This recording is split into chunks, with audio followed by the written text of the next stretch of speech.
bothered me about this whole situation is Kat can't keep still. And like, so as soon as he told her this, which he shouldn't have been told, Jacob shouldn't be telling her anything. Okay. But because he told her this, and Dana slash Leslie was having dinner with Eva, and they kissed and made up. She looks at Leslie Dana and says, "You're cooked. Chick, hold your mule." Beyond the Gates. I felt like this week was dragged on too.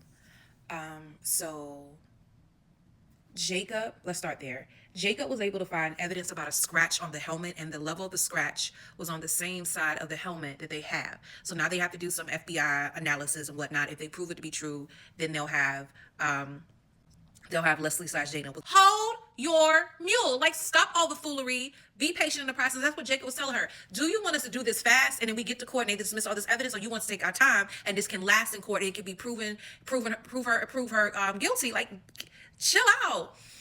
And then she reluctantly, Eva's working for Ted, remember? And for those of you, I've been telling you, I don't know what Ted did. He's a plastic surgeon, has a whole practice. So he gets Eva. Eva's really intimidated. She ends up confiding in Nicole about this. And Nicole said, "You were good at what you do, but I think what it is, you're afraid to branch out and do something new, and you're worried about your insecurities. But if I saw something in you and he saw something in you, obviously you can do this job." And then he finally convinced Kat to come and train Eva, even though Kat does not want to, but her thing is, "You're not going to run my daddy's company into the hole." And they show next week how they're going to get into it, where Eva's going to call Kat a B. And then Kat's like, "I wear it well." Those two. And then y'all are sisters. And y'all are not that far apart in age. That's the crazy part.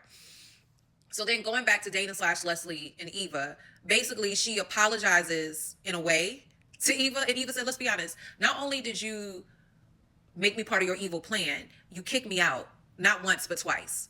And you're mad that you're lonely." And I'm glad she called her out for that. She's like, you don't understand. And yada, yada, yada, yada, yada. Then you have, Smitty. Jacob finally tells Smitty, basically Smitty is putting everything together. He realizes that the date on all this money transaction, Martin came home in a totally different outfit than he left in. He claimed he had car trouble. So Jacob finally tells Smitty, "You need to confront your husband about this.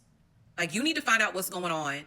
Because he said, "I know my father's not going to tell me anything." So for those of y'all who missed it, I still don't know the magnitude of what happened and what exactly happened.